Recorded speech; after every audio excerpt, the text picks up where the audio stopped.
அரகர நம பார்வதி பதையே அரகர மகாதேவா. அருட்பெரும் ஜோதி அருட்பெரும் ஜோதி தனிப்பெருங்கருணை அருட்பெரும் ஜோதி. எல்லாம் செயல்கூடும் என்னானை அம்பலத்தே எல்லாம் வல்லான் தனையே ஏத்து. அப்பா நான் வேண்டுதல் கேட்டு அருள் புரிதல் வேண்டும். மாறு இருட்கலாம் நான் அன்பு செயல் வேண்டும். எப்பாரும் எப்பதமும் எங்கினும் நான் சென்றே எந்த நினது அற்புகளை ஏம்பிவிடல் வேண்டும். செப்பாத மேல்நிலை சுத்த சுமார்க்க சங்கம் திகழ்ந்தோங்க அருட்ஜோதி செலுத்திவிடல் வேண்டும்.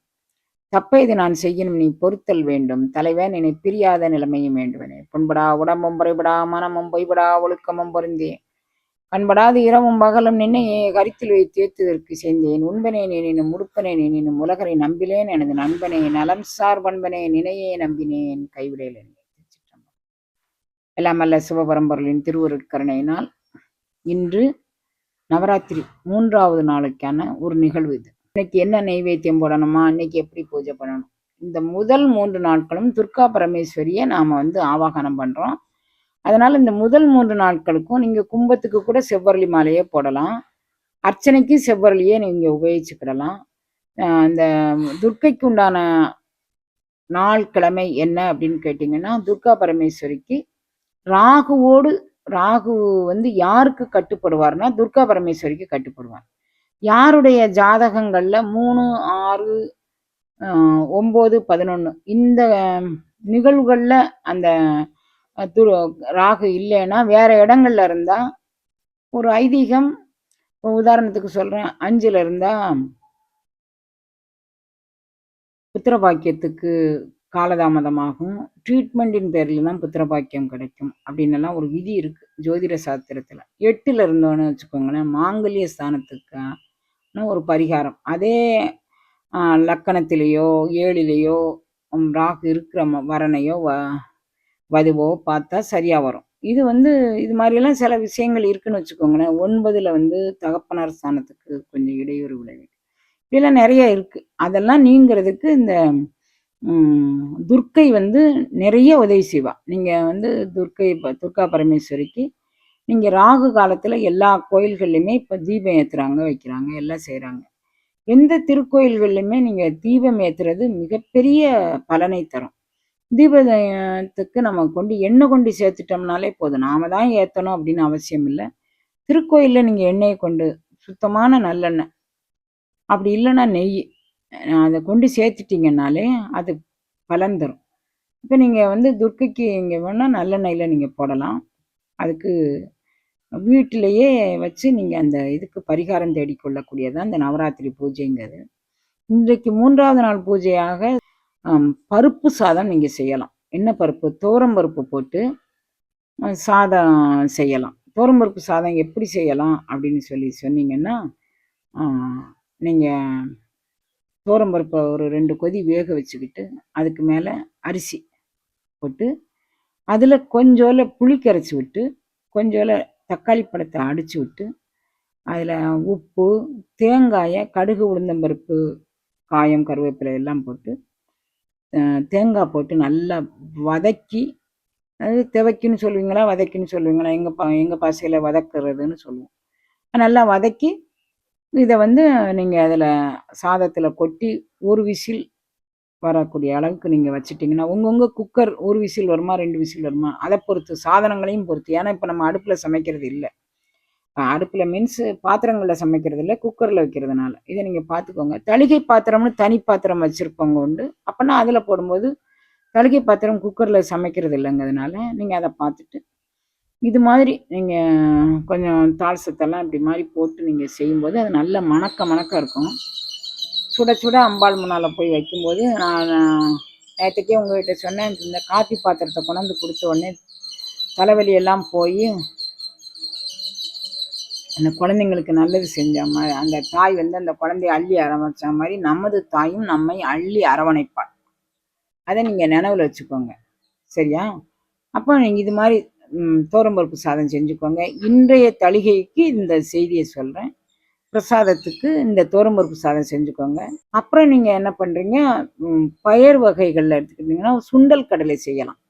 அதுவும் ஒரு வகையான பயிர் தான். சுண்டல் காலையிலே ஊற வச்சுருங்க. எழுந்து குளித்த உடனேமே சுண்டல் ஊற வச்சுருங்க. சுண்டல் கடலையை நல்லா கழுகிட்டு இன்னொரு பாத்திரத்தில் அள்ளி போட்டு ஊற வைங்க. அதிலே தண்ணியை வடிச்சிட்டு தண்ணி விடாதீங்க. எப்போவுமே அரிசி கழுகுறதா இருக்கட்டும், பருப்பு கழுகுறதா இருக்கட்டும், அதில் நல்லா கழுகிட்டு இன்னொரு பாத்திரத்தில் அள்ளி போட்டிங்கன்னா இந்த பாத்திரத்தில் உண்டான கசடு அடுத்த பாத்திரத்துக்கு வராது. அது ஒரு டெக்னாலஜி தெரிஞ்சுக்கோங்க.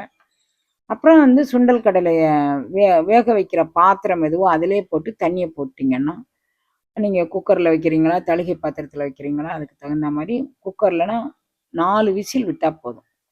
காலையிலே நீங்கள் ஊற வச்சிடுறீங்க.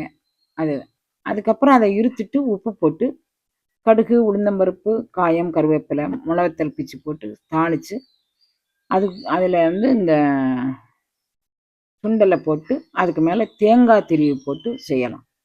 இது தவிர கொஞ்சம் மிளகுத்தூள், கொஞ்சம் மஞ்சத்தூள் போட்டு தேங்காய் போட்டு செய்யலாம். இது உங்கள் டேஸ்ட்டை பொறுத்து.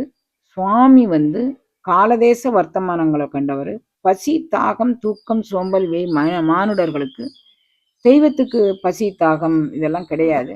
அப்புறம் எதுக்குமா அதை செய்தியா அப்படின்னா, அவ சொன்னேன்ல அந்த தாயார் வந்து அவ்வளோ சந்தோஷமா ஏற்றுக்கிட்டான்னு. அது மாதிரி நம்மளை ஆவாகனம் பண்ணி நம்ம பூஜை பண்ணும்போது அதுக்கான முறை நெய்வேத்தியம். அதனால நம்ம இதை பண்றோம். அதனால நான் எலியினுடைய தெய்வம் எலியாகத்தான் இருக்கும்னு ஒரு வடநாட்டு பழமொழி உண்டு. அதாவது மேல்நாட்டு பழமொழி உண்டு. இப்போ நம்ம தெய்வம் நாமளை மாதிரி தான் இருக்க முடியும். அதனால நம்ம என்ன ருசிபாகமா நம்ம விரும்புகிறோமோ அந்த ருசிபாகத்துக்கு நம்ம செய்து வைக்கலாம். அதில் எந்த தவறுமே கிடையாது, நமக்கு பிடிச்சது. ஆனால் கைங்கரியத்தில் களையெடுத்தல் அப்படின்னு சொல்லுவாங்க. சில நாள் கிழமைகளுக்கு இன்னதான் பண்ணணும்னு இருக்கும்போது எனக்கு எல்லோதரை பிடிக்குமா, நான் அதனால எள் சாதம் செஞ்சு வைக்கிறேன்னு இந்த நவராத்திரி நேரத்தில் செஞ்சால் இது கைங்கரியத்தில் கலை. எது செய்யணும் எது செய்யக்கூடாது அப்படின்னு சில விதிகள் இருக்கு. ஆனால் இதை செய்ய வேண்டாம். ஆனால் இறைவனுக்கு படைத்தல்ல நமக்கு எந்த விதமான நெகோசியேஷனும் நம்ம பண்ண வேண்டிய அவசியம் இல்லை. இருந்தாலும் தவிர்க்கப்பட வேண்டியது தவிர்க்கப்படத்தான் செய்யணும். அதனால நான் சொல்கிறேன். அதனால் நீங்கள் வந்து இந்த இந்த ஒரு சுண்டல் கடலை, தோரம்பருப்பு சாதம், ஒரு இனிப்புக்கு சக்கரை பொங்கல் வச்சுக்கோங்க. இன்றைக்கு வந்து 3வது நாளாக நாம் வந்து நவாக்கரி தேவியை நாம் வந்து எடுத்துக்கிறோம். 3வது நாள் நவாக்கரியினுடைய மந்திரம் என்ன அப்படின்னு கேட்டிங்கன்னா, 3வது நாள் நவாக்கரி, அதாவது முதல் நாள் நவாக்கரியில் ஹ்ரீம் தொடங்குது, 2வது நாள் நவாக்கரியில் ஐம் தொடங்குது, 3வது நாள் நவாக்கரியில் கௌம் தொடங்குது. சரியா? அப்போ நம்ம வந்து என்ன சொல்லணும் அப்படின்னா, கௌம், க்ரீம், ஹௌம், அவும், சௌம். இதை வந்து என்ன சொல்லணும்? க்ளீம், ஸ்ரீம், ஹ்ரீம், ஐம், கௌம், ஹ்ரீம், ஹௌம், அவும், சௌம், சிவைய நமவோம். இது முதல் நாள் நவாக்கரி. 2வது நாள் நவாக்கரி ஸ்ரீம், ஹ்ரீம், ஐம், ஹௌம், க்ரீம், ஹௌம், அவும், சௌம், க்ளீம்.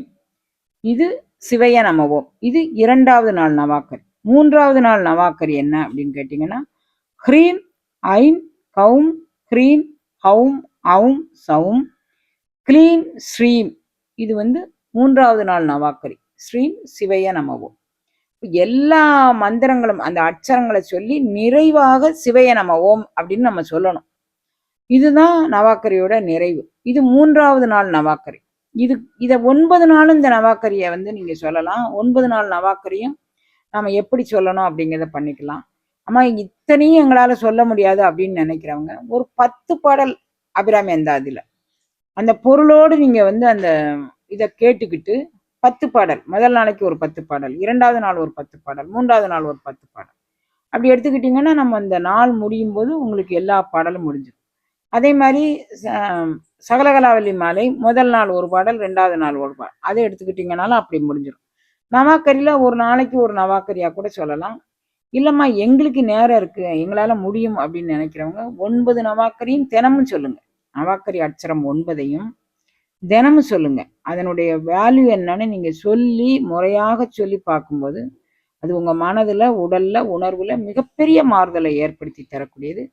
இது 3வது நாள். இது இன்றையோடு துர்கா பரமேஸ்வரியோட வழிபாடை இதோடு நகர்த்திட்டு முடிச்சுட்டு அடுத்து நம்ம யாருக்கு போகிறோம் அப்படின்னு கேட்டிங்கன்னா, நாளைய வழிபாட்டில் நம்ம எடுத்துக்கக்கூடியது நாம் வந்து மகாலட்சுமிக்கான இதை எடுத்துக்கிறோம்.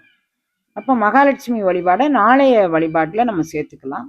திருவுருள் கூட்டி வைக்க நாளைக்கு நம்ம அந்த வழிபாடு என்ன அப்படிங்கக்கூடியதை நாளைக்கு பார்க்கலாம். அரகரம பார்வதி.